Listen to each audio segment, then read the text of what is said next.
Mais écoutez, puisque c'est une affaire qui concerne la République, c'est pas ton argent qu'on a détourné. C'est pas mon argent qu'on a détourné. C'est l'argent de la République. Aujourd'hui, ce qui intéresse les Congolais, c'est le procès sur le détournement de l'argent du programme des 100 jours. Non, l'UNC est dans ses droits. L'UNC n'est pas le ministère public. L'UNC n'est pas le tribunal. L'INC n'est pas non plus les juges. L'INC ne peut être que l'avocat de son leader. Appuyez sur le bouton rouge, là où c'est écrit abonner. Abonner. Donc si vous appuyez une seule fois, vous vous abonnez directement. C'est une façon pour vous de nous soutenir.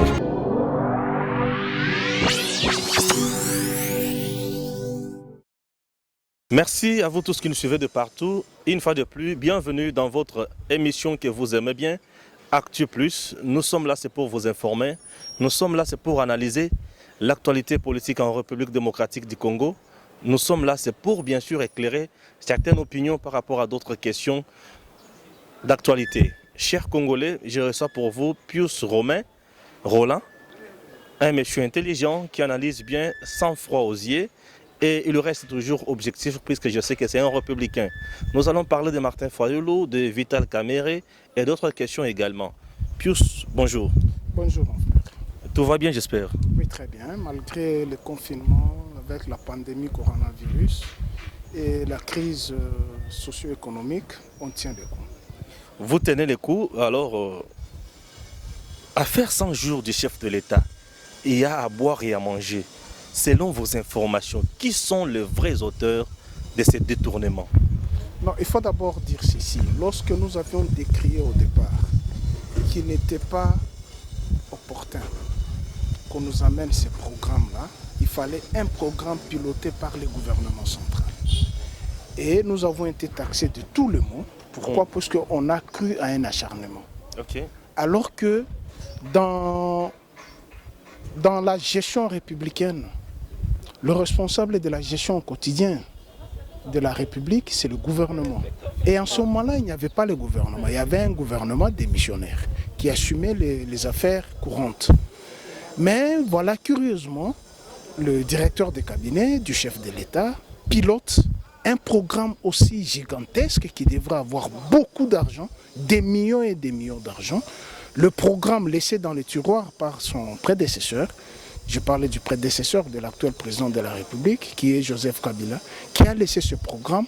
Pourquoi? Puisqu'il fallait organiser les élections, puisque les élections coûteraient beaucoup d'argent et ces élections ont été financées par le trésor public de la République démocratique du Congo.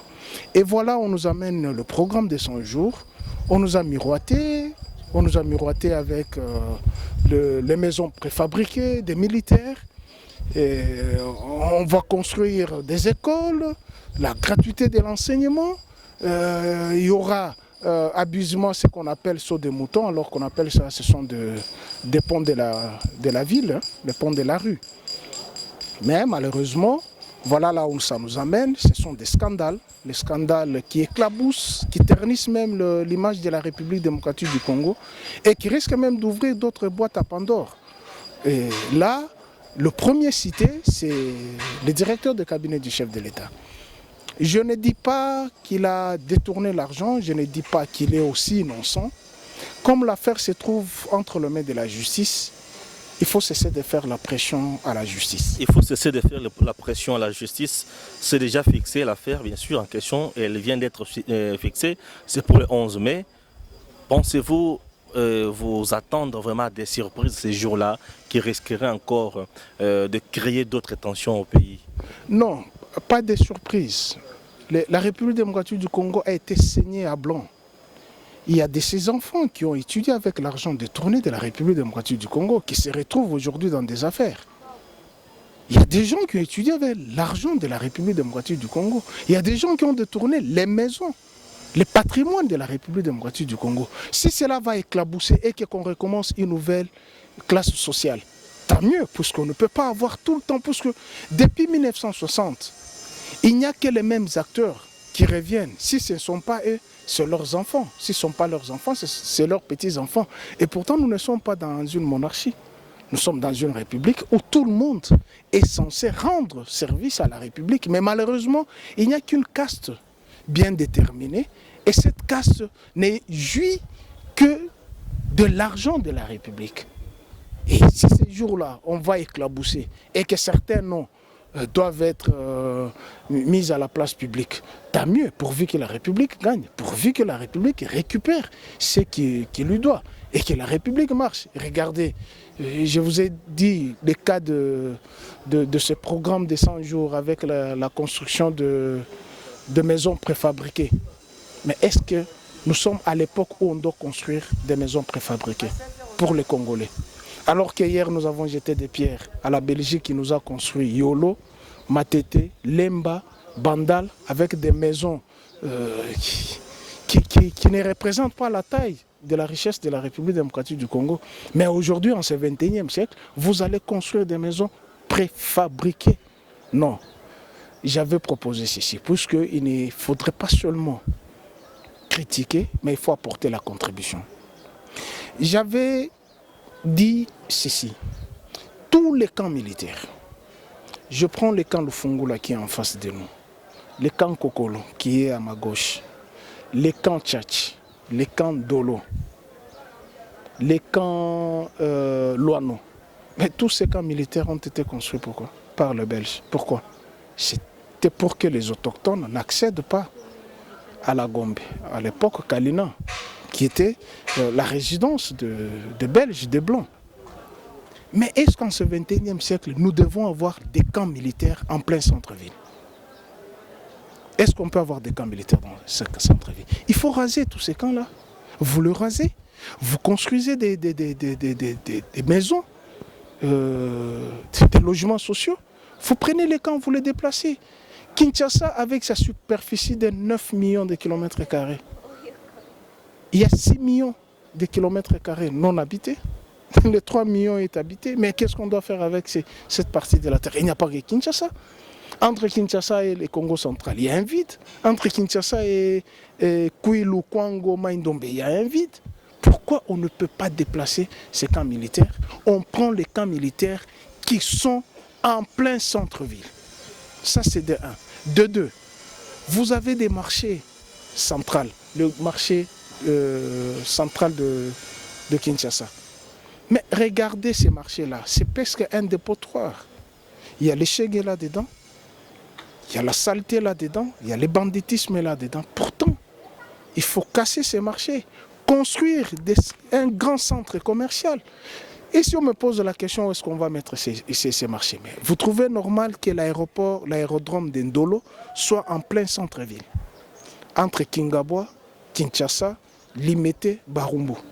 Mais s'il y a crash, et on va encore pleurer les vies humaines. Il y a de l'espace. C'est une très bonne proposition, en tout cas une très bonne proposition qu'on ne peut qu'encourager. Parlons maintenant toujours du procès de Vital Kamerhe, puisque Martin Fayulu vient de dire que l'heure est arrivée, l'heure vraiment est arrivée parce que ce jour-là, on va connaître la vérité des urnes. Je n'ai pas compris d'où vient les combats encore de la vérité des urnes dans cette affaire. Pourquoi? Puisqu'il a dit que Vital Kamerhe serait la pièce maîtresse de la réussite de Félix Tshisekedi. Non, écoutez, c'est ce type de dirigeants que nous déplorons. Il n'y a pas comme une mesure entre un procès de détournement sur le programme des 100 jours et la vérité des urnes. Et je pense que cette question des urnes, c'est une page qui est déjà tournée. Nous sommes déjà au 16e mois après les élections, après l'investiture du chef de l'État. Qu'il soit élu, qu'il ne soit pas élu, il est chef de l'État. Aujourd'hui, ce qui intéresse les Congolais, c'est le procès sur le détournement de l'argent du programme des 100 jours. Il n'y a pas que le programme des 100 jours. Il y en a beaucoup. J'aurais appris même que la caisse de la sécurité à la présidence de la République a été cassée. Caisse de la sécurité à la présidence de la caisse de la sécurité de la présidence. Mais oui, la présidence a une caisse de sécurité susceptible de venir en aide en cas de nécessité à l'armée. Vous confirmez cette information? Non, j'ai dit j'aurais appris. Je suis en train de parler au conditionnel. J'aurais appris. Je ne suis pas le journaliste qui vient avec les informations. Non, c'est ça ce qui se passe. Vous vous acharnez sur les gens. Non, c'est l'information qui circule. J'ai bien dit au conditionnel, j'aurais appris. Je n'ai pas l'information sûre. J'ai dit, j'aurais appris. Si cela est le cas, alors nous devons nettoyer. C'est le moment. Puisque nous avons crié, tout le monde a crié, c'est d'ailleurs le moment. L'occasion pour laquelle je dois saluer l'honorable Henri Thomas Lokondo avec sa proposition de loi sur la création, l'organisation et le fonctionnement de l'Agence nationale de lutte contre la corruption. C'est une proposition de loi qui date de la législature passée, mais qui était envieuse. Alors comme la plénière, l'Assemblée nationale l'a retenu à son calendrier, et je pense qu'il faut mettre une agence de lutte contre la corruption, puisque beaucoup ont dénoncé. Il y a la rétrocommission, il y a des projets qui nous échappent. Pourquoi? Puisque lorsqu'il y a des bailleurs de fonds qui viennent avec des projets en faveur de la République, et il y a des ministres, il y a des personnalités qui demandent les pourboires, les 10%, le fameux 10%. Il faudrait qu'on mette fin à ça. Il faudrait que la République retrouve un peu sa lettre de l'eau. Mais on comprend toujours que c'est le même système de Joseph Kabila qui continue. Pourquoi? Puisque le gouvernement de la République, c'est le FCC qui a la majorité des ministres là-bas. Donc s'il y a encore le système 10%, détournement des fonds, donc le système Kabila dénoncé hier continue toujours aujourd'hui. Je ne pense pas que c'est le système Kabila qui ait institué la corruption. Mais peut-être à cette époque-là, vous n'avez pas l'âge requis pour comprendre le fonctionnement de la République. La corruption a commencé avec la Deuxième République. Mais lorsque Mouzé vient, il déplore ce genre de cas. On veut amener un système. Je prends les cas, vous chez vous à la maison, vous voulez mettre de l'ordre dans votre maison. Mais vous vous trouvez face aux beaux-frères, belles-sœurs, votre femme, les enfants, qui condamnent l'ordre que vous voulez faire. Qu'est-ce que vous allez faire? Question de s'assumer. Oui, s'assumer. Kabila a dit, je n'ai pas 15 personnes. Il en a dit, je n'ai pas 15 personnes. Je n'ai pas vu Kabila dire, je vais instituer la corruption.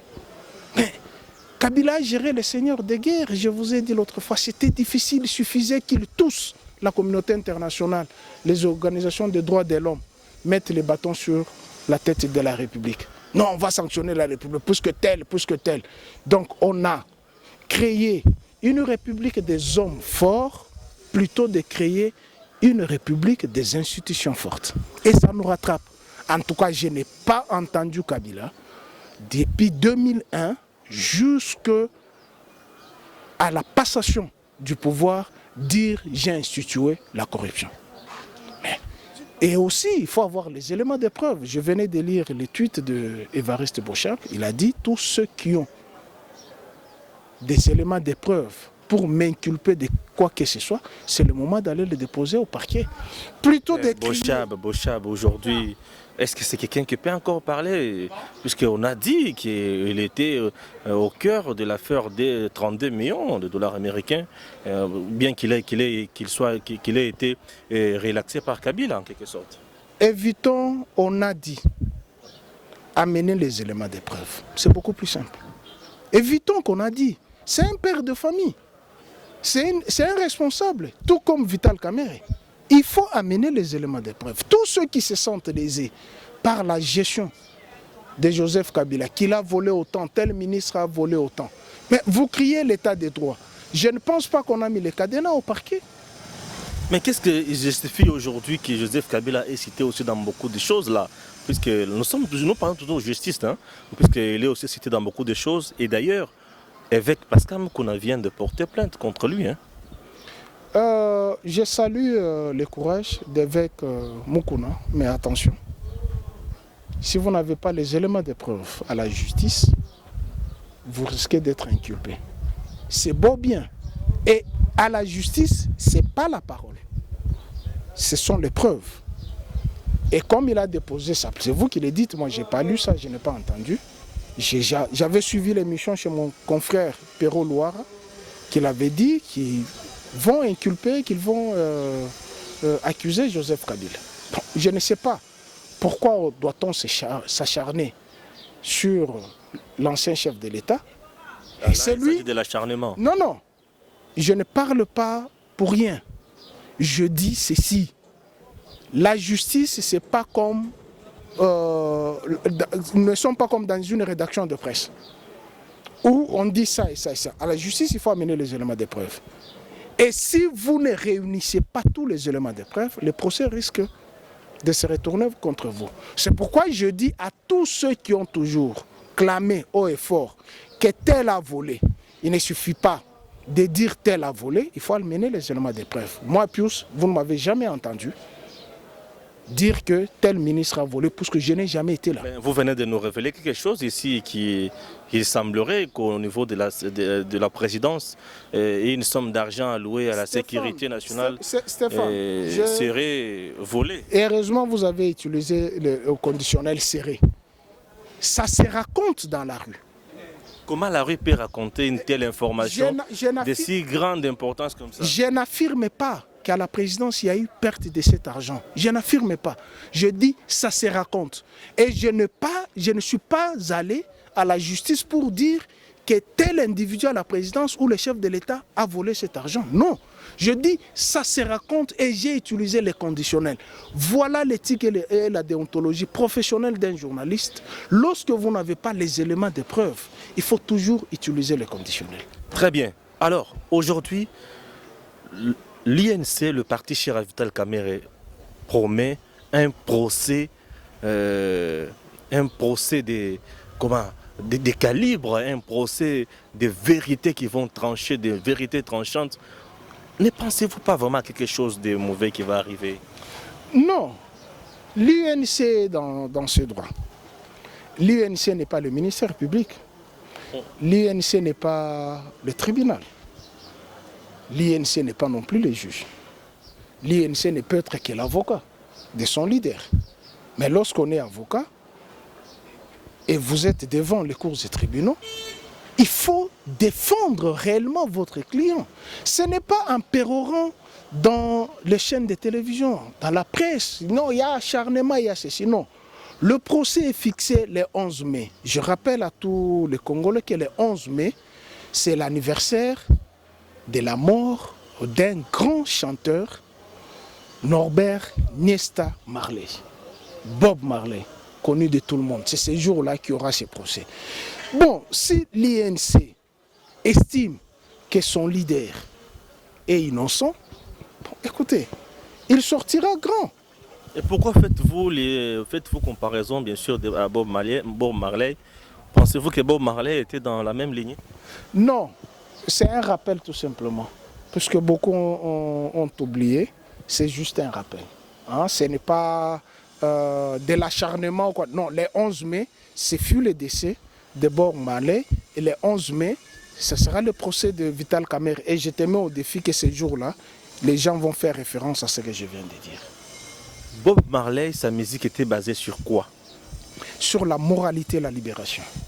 Moralité et libération. Libération de l'homme noir. Vous voulez nous dire que ces jours-là, on va moraliser la classe politique? Eh bien justement. Et peut-être certains seront innocentés. C'est la libération. Ou ils seront inculpés. Puisque le dossier a été en instruction au niveau du parquet. Le parquet, pour ceux qui ne le savent pas, c'est le ministère public qui a pour rôle de poursuivre les infractions, de chercher les infractions là où elles sont. C'est le rôle du ministère public. Et il y a eu l'instruction pré-juridictionnelle. Et maintenant là, l'affaire est fixée au tribunal. Et on demande même que le procès soit médiatisé. Et on saura qui est qui trempé dans cette affaire. Parce que si, au regard de deux éléments mis à la charge...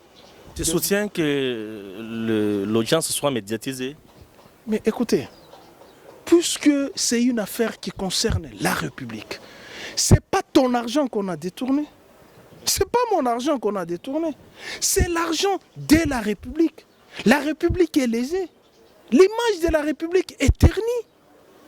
Et on vous dit que la République démocratique du Congo est classée tel pays parmi les pays les plus corrompus. Est-ce que vous trouvez ça normal? Toi, tu te retrouves dans une organisation quelconque. Ah, monsieur Stéphane, vous venez où? De la République démocratique du Congo. On vous regarde d'un œil un peu dédain. Pourquoi? Parce que la République est mal barrée. Elle est mal barrée, pourquoi? À cause de certains politiques véreux qui s'enrichissent au détriment des autres. Il n'y a pas que lui seul, même au niveau de l'Assemblée nationale, il y a des noms qui circulent. Au niveau de l'Assemblée nationale, il y a des noms qui circulent. Des noms qui circulent, qui ont eu des enveloppes, qui se sont construits des immeubles. Ah là, vous faites allusion directement à Jean-Marc Aboun. C'est toi qui as cité le nom. C'est bien lui qu'on parle. Ah là, c'est toi. Moi, j'ai parlé au niveau de l'Assemblée nationale. Vous faites allusion à Jean-Marc Aboun. C'est vous qui le dites. Est-ce que pensez-vous qu'au sein du régime passé, Joseph Kabila, il y a beaucoup de gens qui ont pillé ces pays? Mais le parquet est là, non? Mais le parquet est là. Moi, je n'ai aucun élément de... Comment les choses peuvent marcher aussi longtemps que le ministre de la Justice aujourd'hui, M. Tunda, se mêle dans les affaires de la justice en s'imposant pour que le monsieur de Logefrem ne soit pas aussi interpellé qu'on sort. Vous ne voyez pas qu'il y a un problème là? Alors, si vous avez ce genre d'éléments, il faut se poser la question... Vous êtes au courant d'abord de cette information, j'espère? Je suis au courant. Voilà. Et il faut d'abord se poser la question... Qu'est-ce que vous appréciez là? Quelle est votre appréciation? Voilà. Que disent la loi?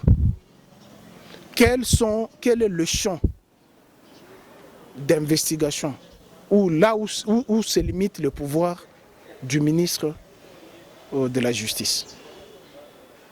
Est-ce que le ministre de la Justice a donné injonction au parquet de ne pas se saisir du dossier de Logefrem?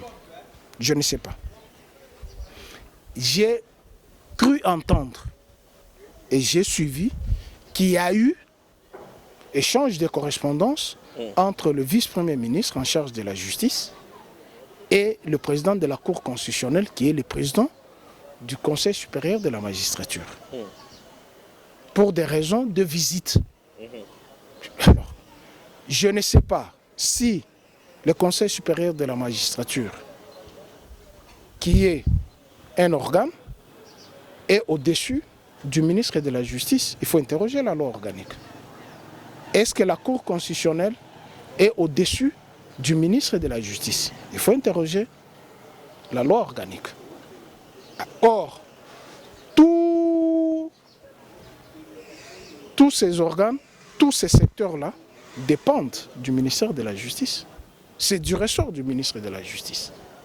Du ministère de la Justice. Donc, j'estime que si le ministre aujourd'hui dit « je vais faire la ronde des cachots », et je ne pense pas que celui qui détient les cachots au camp Lufungula dira au ministre « non, vous n'avez pas le droit de venir ». Mais pourquoi uniquement quand il s'est... Puis, soyons un peu sérieux, analysons un peu froidement cette question. Il y a eu beaucoup de DG, beaucoup de responsables qui ont été interpellés par la justice. Le ministre n'a jamais parlé. À quelle époque? Aujourd'hui, bien sûr, actuellement. Le ministre tout ne parlait pas.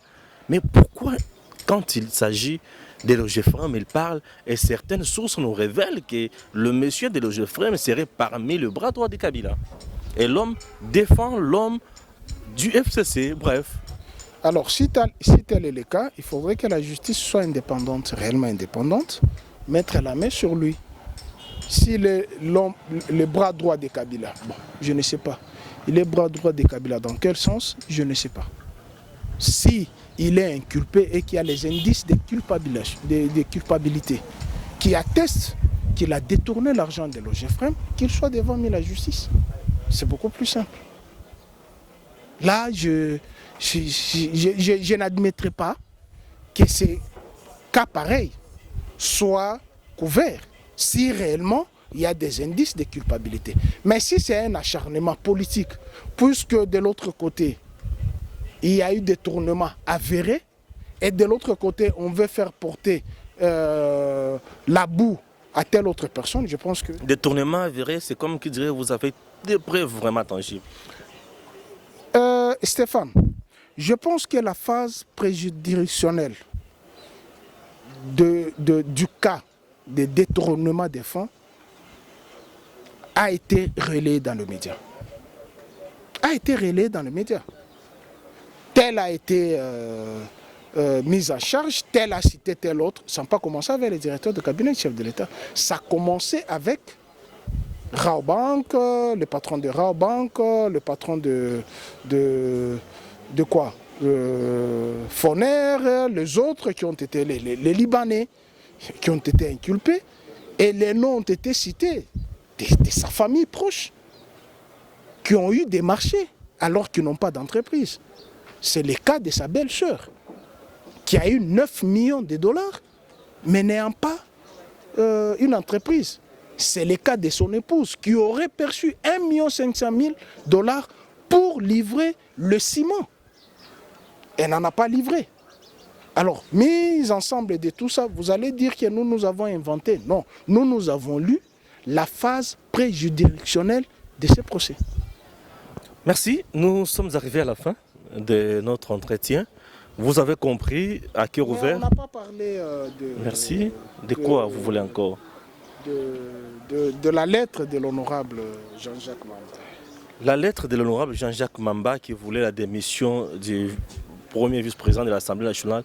Les 48 heures accordées à Kaboun sont déjà expirées. Vous voulez qu'on dise encore quoi? Je pense qu'il a été freiné par le président de son parti politique, Jean-Pierre Bemba.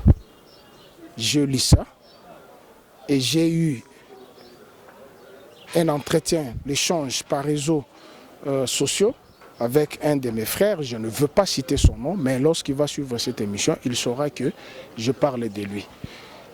Écoutez Stéphane, le mandat du député national est impératif. Il n'a pas à subir une injonction quelconque lorsqu'il y a une initiative parlementaire du type de Jean-Jacques Mamba. Il a adressé la première correspondance. Pourquoi il a adressé la première correspondance? Puisque le premier vice-président de l'Assemblée nationale est passé sur les ondes d'une station de radio, affirmant qu'il a été dans la réunion où il y avait les chefs des corps, présidente de l'Assemblée nationale, président du Sénat et le Premier ministre. J'avais posé la question qu'il avait invité dans cette réunion. Et comment s'est-il retrouvé dans cette réunion? L'amateurisme au sommet de l'État. Il affirme que le Congrès va bouffer 7 millions de dollars. Stéphane, nous avons été avec toi plusieurs fois à l'Assemblée nationale. Il n'y a pas que ce Congrès. Depuis quand un Congrès bouffe 1 million de dollars? Depuis quand? Peut-être les imprévus et les invisibles qu'on nous a toujours parlé. On doit être sérieux. Mais des invisibles, non? Mais vous savez, lorsque vous êtes... Il est dans le bureau, il sait comment les choses se déroulent. Ah, là je suis très content. Il est dans le bureau, il sait comment les choses se déroulent. C'est pourquoi on lui a demandé, par une correspondance d'un des élus du peuple qui siège, de lui fournir les éléments de preuve. Mais il n'en a pas donné. Et en tant que sommité de ces pays qui siègent au bureau de l'Assemblée nationale, vous diffamez et on vous demande les éléments de preuve, vous ne les en fournissez pas. La moindre des choses, c'est quoi? Par élégance, hier, ils ont péroré. Vous devez démissionner. C'est lui qui devrait montrer l'exemple pour ce qui n'a pas pu montrer les éléments de preuve.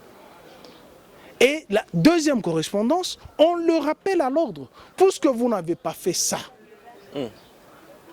je vous demande de démissionner. Au cas contraire, on va actionner une des dispositions du règlement d'ordre intérieur de l'Assemblée nationale.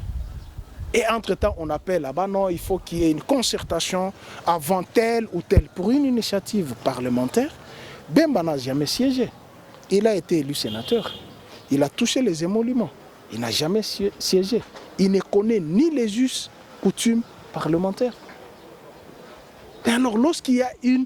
Par conséquent, il devrait encourager mais si Bemba fait cela, et aujourd'hui vous le fustigez, j'y regrette. Pourquoi? Puisque tout au sein du FCC, c'est toujours le mot d'ordre. On vous oblige, même quand il s'agit d'élire le membre du bureau, on vous donne la liste des gens que vous devez élire. Or, les votes, les élections, c'est quelque chose d'indépendant, de liberté. Il y a de l'indépendance, chacun a la liberté. C'est quelque chose qui rentre encore dans les fonctions d'un député. Un député qui semble être indépendant. Et pour Bemba, là vous fustigez, mais pour Kabila, vous acclamez. Vous avez la phobie du FCC. Ici, on ne parle pas du FCC. Non, moi, je demande, j'ai fait toujours la comparaison, non? Non, écoutez. Je n'ai aucun problème contre le FCC. Écoutez. Ni moins méchant contre le FCC. Parlons du FCC. Avez-vous déjà vu un père qui tue son fils? Ah là, maintenant, il s'agit d'un père qui tue son fils. Non, soyons... Non, mais écoutez... Je te ramène dans un raisonnement qui est tout à fait cohérent. C'est raisonnement. Moi, je te ramène... Vous voulez que je vous apporte une contribution. Avez-vous déjà vu un père qui tue son fils? L'FCC est majoritaire à l'Assemblée nationale. Kabound doit ses postes au FCC. Vrai ou faux? Vrai ou faux, Kabound doit ses postes? Ce n'est pas le FCC qui décide, c'est la poste à la coalition FCC cash. Ok. Entrons dans la logique de ceux qui ont demandé le divorce du FCC cash. Le FCC est majoritaire, absolu. Il est majoritaire. Pas relatif, pas relative. Majorité absolue. 250 plus autant. L'UDPS n'a que 48 ou 50. Là, vous êtes dans l'optique des gens qui veulent la séparation. Je n'ai jamais souhaité la séparation du FCC cash. Je ne l'ai jamais souhaité. Vas-y, termine votre idée. Terminez votre idée plutôt. Si vous me suivez dans toutes les interventions, j'ai toujours dit, si vous allez dans les divorces FCC cash, le plus grand perdant, ça sera le chef de l'État. Je vous ai toujours dit ça. Puisqu'il n'aura aucun ministre, il n'aura aucun ADG, il n'aura aucun membre dans les bureaux des assemblées, et au bureau du Sénat, ni au bureau de l'Assemblée nationale. Je n'ai jamais souhaité ça. J'ai toujours repris ceux qui ont toujours voulu à ce qui est divorce FCC cash. Mais c'est pour rappeler que la personnalité qui siège au bureau de l'Assemblée nationale doit avoir un langage modéré, puisqu'il doit ces postes-là au FCC. C'est ce que moi je n'accepte pas. Tu n'admets pas. Il doit le poste à la coalition FCC cash. Puisque si c'était uniquement la volonté du FCC, il n'allait pas se retrouver là. Là, nous serions dans... Non, tu viens de répondre. Ni c'était la volonté du FCC. Non. Il ne serait pas là. Non, c'est non, pourquoi si je t'ai c'était dit... la volonté du FCC, c'est-à-dire que FCC, nous sommes dans la cohabitation, FCC n'allait pas donner. Puisque nous sommes dans la cohabitation. Mais comme ils sont dans la coalition, le FCC a accepté perdre une partie de son pouvoir. On coalise quoi et quoi? Mais on coalise d'abord les forces, non? Deux forces. Des forces pour coaliser. L'une est minoritaire, l'autre est majoritaire. Non. Là, c'est vous qui le dites. Mais c'est ça la vérité, non? Là, c'est vous qui le dites. Non, c'est ça la vérité. On coalise deux forces. Non, dans le cas présent... On coalise des forces tout simplement. Il ne s'agit pas des majoritaires, minoritaires, non. On coalise des forces. Chacun apporte sa contribution. Je vais entrer maintenant dans votre logique. On coalise deux forces, la Mouka et Cash. Les deux forces devraient avoir la majorité à l'Assemblée nationale. Je vais entrer dans votre logique. Moi, je ne parle pas d'une... Je n'ai pas cité la Mouka ni moins Cash. Non. Non, c'est toi qui es dans la Mouka et le Cash FCC. Tu aimes inventer beaucoup plus FCC. C'est ça le problème. Non, je ne vante pas le FCC. Je dis tout simplement, pour raison de reconnaissance, il doit ses postes au FCC. Tout comme l'autre rapporteur adjoint. Il vient de quelle force? Les rapporteurs adjoints, ils viennent de quelle coalition? La Mouka. Est-ce que la Mouka est majoritaire là-bas? C'est parce que le FCC cash, on voulait à ce qu'il soit là. C'est pourquoi non, je dis... c'était un poste réservé à l'opposition, c'est des droits. Mais écoutez, si c'était un poste réservé à l'opposition... Mais c'est des droits. Ok, il fallait que l'opposition élise seule.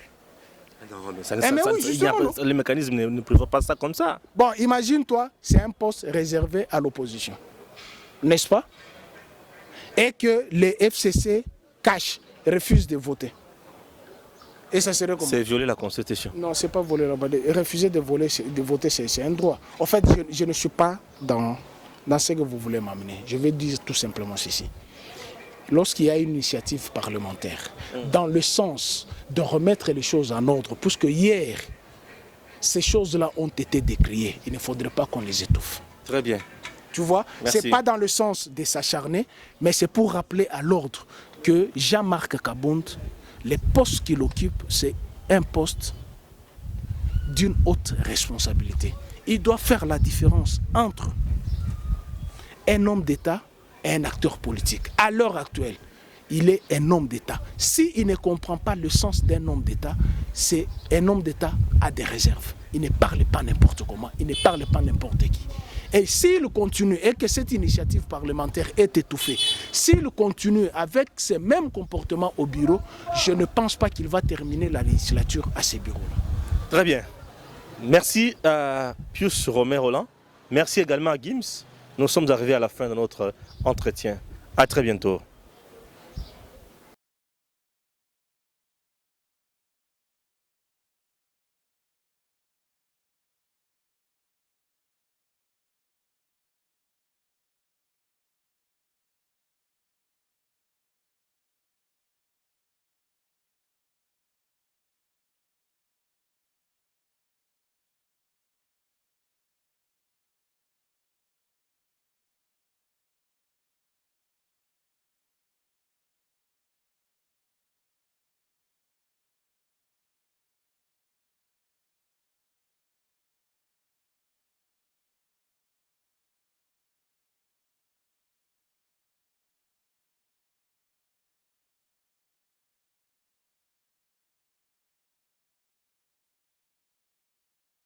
Appuyez sur le bouton rouge, là où c'est écrit abonner.